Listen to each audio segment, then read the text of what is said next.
لیکن 2000 کے بعد آپ کی جو مسلم لیگ اس کی دو بنیادی وجہ، ایک تو پارٹی کو ہزارہ ڈویژن میں کہوں گا کہ اس کو انہوں نے لسانی بنیادوں پہ لے آئے.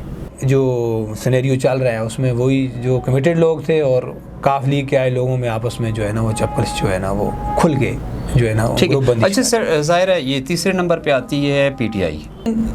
میں پچھلے یہ اس الیکشن میں اگر دیکھیں اور سلیم شاہ کے پیپلز پارٹی میں آنے کے بعد اگر ہم دیکھیں ڈسٹرکٹ ایبٹ آباد میں، ٹھیک ہے، اور اسی طرح جو ہزارہ ڈویژن کی جو قیادت آئی ہے اس میں بھی میں سمجھتا ہوں کہ ایک پیپلز پارٹی کو ایک جو ہے نا وہ جان دی ہے، مطلب کم بیک کرتی ہوئی نظر آئی ہے.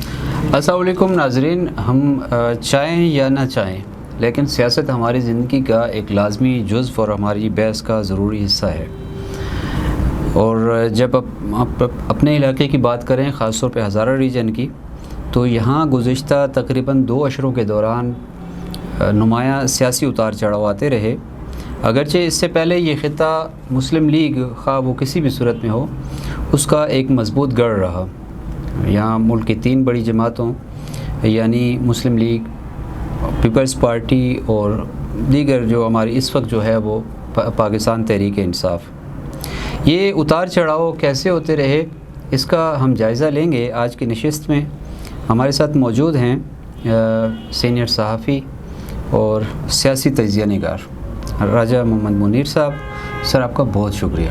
جی بہت. منیر صاحب، جب ہم سیاست کی بات کرتے ہیں تو ہم سب سے پہلے اپنے گھر اور اپنے ریجن کو تھوڑی سی اس پہ ڈسکس کریں گے آپ سے.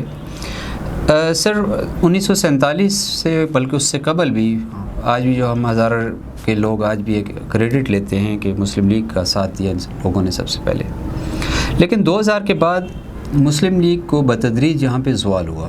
آج کی نشست میں آغاز کریں گے مسلم لیگ سے. سر یہاں پہ 2000 کے بعد مسلم لیگ کن حالات کا اس کو سامنا کرنا پڑا اور اس کے جو زوال ہوا اس کی وجوہات کیا تھیں؟ جی بسم اللہ الرحمن الرحیم. میں سمجھتا ہوں کہ جی اگر ہم 2000 سے پیچھے چلے جائیں، یعنی مسلم لیگ کا زوال جو ہے وہ 1997 سے شروع ہوا. 97 یا 99؟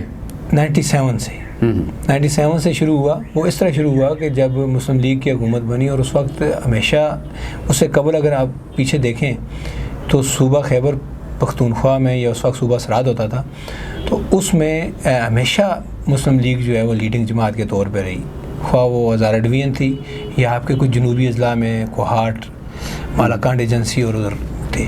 لیکن ہزارہ ڈویژن میں یہ ہوتا تھا کہ ہمیشہ اس کی جو ہماری 21 سیٹیں ہوتی تھی اس میں سے 17-18 سیٹیں جو ہے نا وہ مسلم لیگ کے حصے میں آتی تھی. صحیح. ایک تو یہ ہوا کہ مسلم لیگ کو جو تقسیم کرتے گئے، کبھی کاف لیگ بن گئی، کبھی جیم لیگ بن گئی، کبھی کون سی بالکل اس کے مختلف نام، ایک وہ ہوا، اور کنونشنل لیگ بنی، کبھی ضیاء بنی. ایک وہ نقصان ہوا. دوسرا جو میں سمجھتا ہوں کہ جو ہماری 97 کی حکومت تھی، اس وقت ہزارہ ڈویژن سے سردار متاب وزیر اعلیٰ کے خیبر پختونخوا تھے، اور اس دور میں جب خیبر پختونخوا کی قرارداد جو ہے وہ اسمبلی سے پاس ہوئی تو اس کو وہ بھی میں سمجھتا ہوں ایک بڑا دھچکا تھا، اور ہزارہ کے لوگوں کو وہ چیز بھی جو ہے ناگوار گزری، جس وجہ سے یہ مسائل پیدا ہوئے.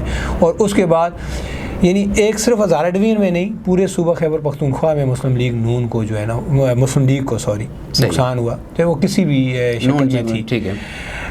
لیکن آپ تھوڑا سا آگے دیکھیں تو نون لیگ ایک مضبوط جماعت کے طور پہ آ گئی تھی کہ مسلم لیگ جو ہے نا وہ نون جو ہے وہ مضبوط ہے، اور اس وقت ایک اچھا اس کا ووٹ بینک بھی بن گیا تھا.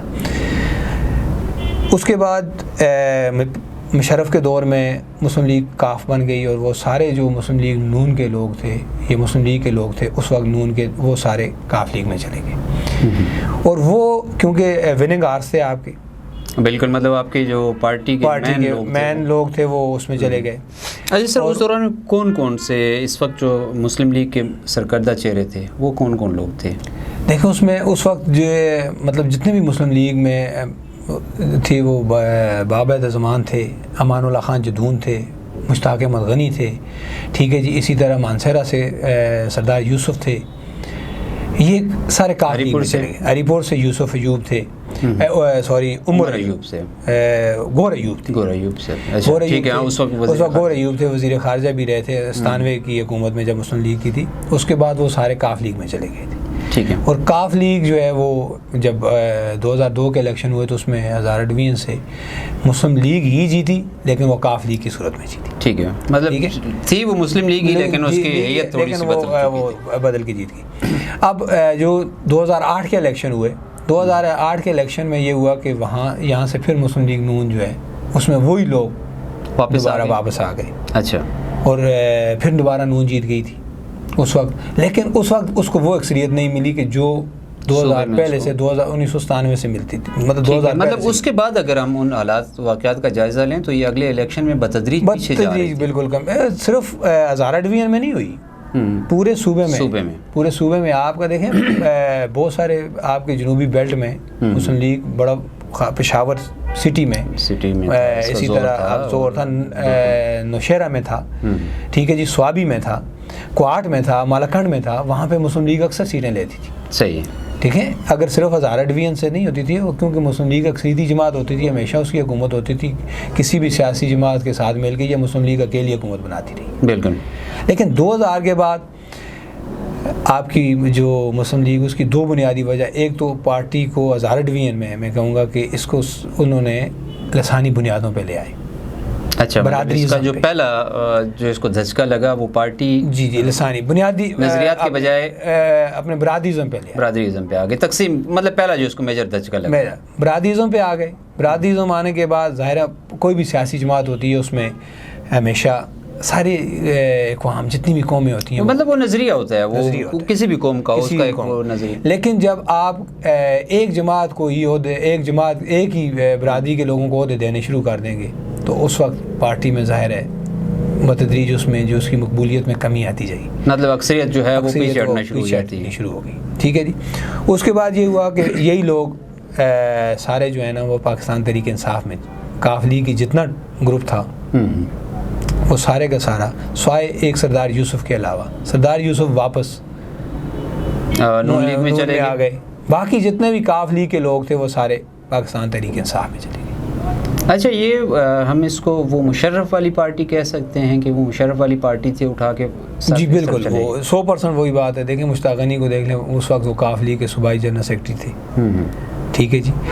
اسی طرح مطلب باقی امان اللہ خان جدون تھے, ان کا اب وہ تو عملی سیاست سے کیونکہ لیکن وہ اپنے بیٹے کے حوالے کر کے اور بیٹا جو ہے نا ہوتا کہ تحریک انصاف میں, ظاہر ہے وہی کاف لیگ کی پوری ٹیم جو ہے وہ تحریک انصاف. اب اگر ہم یہاں پہ آگے دیکھ لیں, اس وقت پی ٹی آئی میں بھی وہی کھچاتانی کا شروع ہو گئی ہے. جن حالات کا شکار ایک وقت میں مسلم لیگ تھی. صحیح ہے. اب یہ ہو گیا ہے کہ یہاں پہ بھی ایک پی ٹی آئی کے نظریاتی لوگ ہیں جو پارٹی کے ساتھ تحریک انصاف کی جب سٹارٹ میں آئی تھی, جب 97 سے یا لیکن کھیپ تو چلی گئی ساری. جی, اس میں تو یہ تھا کہ اب جو اس وقت جو کرنٹ جو سینیریو چل رہا ہے اس میں وہی جو کمیٹیڈ لوگ تھے اور کاف لیگ کے آئے لوگوں میں آپس میں جو ہے نا وہ چپکش جو ہے نا وہ کھل کے جو ہے نا گروپ بندی. اچھا سر, ظاہر ہے یہ تیسرے نمبر پہ آتی ہے پی ٹی آئی, تیسرے نمبر پہ وہ جماعت ہے جو قومی منظر نامے پہ آئی. جی جی, اس کو ہم بعد میں ڈسکس کرتے ہیں. اس دوران اس ریجن میں گزشتہ 22 سال یا 24 سال میں پیپلز پارٹی جو ہمارے ملک کی ایک بہت بڑی جماعت ہوا کرتی تھی, اس کا کیا سٹیٹس رہا؟ دیکھیں جی, پیپلز پارٹی کا ہزارہ ڈویژن میں وہ وجود نہیں تھا. گو کہ اس نے شمروز خان کی صورت میں سیٹ لی, احمد شاہ کی صورت میں سیٹ لی تھی ٹکٹ پہ, لیکن وہ میں سمجھتا ہوں ان کی ذاتی برادری اور اس کی بنیاد پہ لی تھی. عملی طور پہ پاکستان پیپلز پارٹی جو ہے وہ ہزارہ ڈویژن میں بالکل یعنی نظریاتی طور پہ اس کا وجود موجود تھا, لوگ ان کے موجود تھے, لیکن وہ اس پوزیشن میں نہیں تھے کہ وہ ووٹ بینک مطلب وہ کوئی سیٹ لے سکیں یا وہ کر سکیں. لیکن میں پچھلے یہ اس الیکشن میں اگر دیکھیں اور سلیم شاہ کے پیپلز پارٹی میں آنے کے بعد اگر ہم دیکھیں ڈسٹرکٹ ایبٹ آباد میں, ٹھیک ہے, اور اسی طرح جو ہزارہ ڈویژن کی جو قیادت آئی ہے اس میں بھی میں سمجھتا ہوں کہ ایک پیپلز پارٹی کو ایک جو ہے نا وہ جان دی ہے, مطلب کم بیک کرتی ہوئی نظر آئی ہے. یہاں پہ سلیم شاہ نے بلاول بھٹو کو لے کے آئے. اب وہ موجودہ جو گورنر ہیں فضل کریم کنی صاحب, ان کو بڑے متحرک ہیں, وہ متحرک ہیں ہزارہ ڈویژن میں. اور اس دفعہ جو بڑی بات دیکھنے میں آئی کہ پیپلز پارٹی کے پاس کوئی امیدوار نہیں ہوتا تھا کسی بھی, شاید وہ پرانی طرز سیاست پہ چل رہے ہیں, وہ جنب برادری کو اپنے ساتھ ملانے کی. نوجوانوں کو ظاہر اس وقت جو سب سے بڑی قوت ہے, وہ چیلنج ہے پارٹیوں کے لیے, وہ نوجوان ہیں. بالکل. اس وقت آپ دیکھیں, اگر آپ کے پاکستان میں دیکھیں یہ ہمارے وہ 65% 70% یوتھ ہے. اور آپ جب تک یوتھ کو متحرک نہیں کریں گے, ان عہدوں پہ نہیں لائیں گے, تو اس طرح پارٹی میں جان نہیں آ سکتی. صحیح ہے سر. جب نوجوانوں کی بات آئے تو ظاہر ہے وہاں پہ پی ٹی آئی کی بات ضرور آتی ہے. جی بالکل. کیا ان پارٹیوں کو وہ وجہ بھی ہے ان کی ناکامی کی؟ بالکل وہی وجہ ہے. دیکھیں نون لیگ کے ساتھ نون لیگ کے ساتھ بھی یہی جمہوریت کا شکار ہوئی, وہی شکار ہوئی. اور دوسری بات یہ ہوئی کہ جو نون کا جو ایشو ہوا, اب پہلے سردار متاب صاحب تھے, انہوں نے پارٹی کی کمان سنبھالی تھی. اس کے بعد مرتضیٰ جاوید عباسی آ گئے. مرتضیٰ جاوید عباسی کے آنے کے بعد بظاہر یہ نظر آ رہا تھا کہ یہ مطلب ایک نوجوان آدمی ہے اور یہ پارٹی کو بہتر کرے گا, لیکن یہاں بھی آ کے برادریزم صحیح ہو گئی. اور دوسرا وہ صوبائی جنرل سیکرٹری بننے کے بعد انہوں نے صوبے میں کوئی ایسا خاطر خواہ دورہ, جنوبی خاص کر اضلاع میں ہزارہ ڈویژن کو تو انہوں نے فوکس رکھا, تنظیم سازی ہم یہ کی, تنظیمیں بھی بنائیں, لیکن صوبے میں باقی جگہ پہ ان کا کوئی ایسا انیشیٹو نہیں تھا کہ پارٹی کو وہ بوسٹ اپ دے سکتے. مالاکنڈ میں تھا, کوہاٹ میں تھا, یہ سوابی, دیگر جو بھی ہمارے پشاور شہر, وہاں پہ بھی ان کا کوئی اتنے خاطر خواہ دورے نہیں ہوئے جنرل سیکرٹری کی حیثیت سے. مطلب خود بھی تھکے ہوئے تھے کیا؟ حالانکہ وہ تو بڑا بظاہر دیکھنے میں بڑا انرجیٹک آدمی نظر آتے ہیں, لیکن وہ نہیں کر سکے ہیں اس طرح. اور پارٹی جو ہے نا وہ اس کا شکار ہوتی گئی, اور اس کی جگہ جو ہے وہ پاکستان تحریک انصاف لیتی گئی. اور اس میں دو وجوہات یہ ہوئی کہ جو مسلم لیگ کے نوجوانوں کو انہوں نے کسی بھی طرح اپنے جو کسی بھی سیاسی جماعت کی یہ بدقسمتی ہے, اور خاص کر یہ مسلم لیگ میں یہ چیز بڑی کوٹ کے بھری گئی کہ جب وہ اقتدار میں آتے ہیں تو وہ اپنے پارٹی کے کمیٹڈ لوگوں کو چھوڑ کے اپنے ان لوگوں کو سپورٹ کرنا شروع کر دیتے ہیں کہ جن کا پارٹی سے تعلق نہیں ہوتا. اچھا, وہ شاید وہ نیا شکار کرنے کی کوشش جی وہ اپنے کاروباری لوگوں کو وہ سپورٹ کرنا شروع کر دیتے ہیں, اور ان کو جو ہے نا وہ فائدے پہنچاتے ہیں, اور جو کارکن ہیں ان کو نظر انداز کر دیتے ہیں, جس سے کارکن جو ہے وہ پارٹی سے پیچھے ہٹ جاتے ہیں, اور جس کا نقصان یہ ہوا ہے. دوسرے سر یہ ایک چیز گزشتہ 2 یا 3 انتخابات کے دوران نون, کیا آپ سمجھتے ہیں کہ وہ اپنا کوئی بیانیہ بنانے میں ناکام رہی؟ جی بالکل. اس کا کوئی اتنا دیکھیں, جو نواز شریف نے ایک بیانیہ دیا تھا اس بیانیوں کو وہ لے کے نہیں چل سکے. اس بیانیوں میں وہ تبدیلی آنے کے باعث, مطلب اس بیانیے کو وہ نہ لے, بے جان بیانیہ تھا, اس کو اس میں جان نہیں ڈال سکے. اور آج تک مسلم لیگ جو ہے وہ اسی وجہ سے جو ہے ہماری خیبر پختونخوا ہو. اچھا سر, اس دوران ظاہر ہے گزشتہ 20 سال کے دوران کیا نون لیگ کی صفوں میں کوئی نئی لیڈرشپ آئی ہے, نوجوان طبقہ جس سے نوجوان متاثر ہوں, متحرک ہوں؟ کوئی بھی نہیں آ سکی نا. دیکھیں ابھی تک ہم شاید 20 سال پرانے چہروں کو دیکھ رہے ہیں. اس دفعہ جو ابتباد میں ضلعی صدارت دی گئی ملک محبت ایوان کو, بظاہر وہ پہلے پی ٹی آئی میں تھے, پی ٹی آئی سے مسلم لیگ میں آئے, ان کو ضلعی صدارت دی گئی, اور شاید اس کے پس منظر بھی وہی قوم پرستی والا عنصر تھا, برادریزم کا عنصر تھا. اور یہاں پہ اگر آپ دیکھیں تو ملک محبت ایوان نے بھی ضلعی صدارت کے بعد بلدیاتی انتخابات کے ٹکٹوں کی بات آئی تو وہاں پہ بھی انہوں نے برادریزم کو سپورٹ کی. اسی طرح پارٹی کے جو عہدیدار بنائے جا رہے تھے اس وقت بھی انہوں نے برادریزم کو سپورٹ دی, جس کا نقصان یہ ہوا کہ مسلم لیگ کا وہ وجود, اس میں کوئی شک نہیں ہے کہ ہزارہ ڈویژن میں آج بھی مسلم لیگ کا ووٹ بینک موجود ہے. اگر آپ آج بھی الیکشن کو اٹھا کے دیکھیں تو آپ کو ہر سیٹ پہ دوسرے نمبر پہ مسلم لیگ ہی نظر آئی ہے. بہت کم ووٹوں سے آ رہے ہیں, لیکن یہ کہ مقابلہ کیا ہے.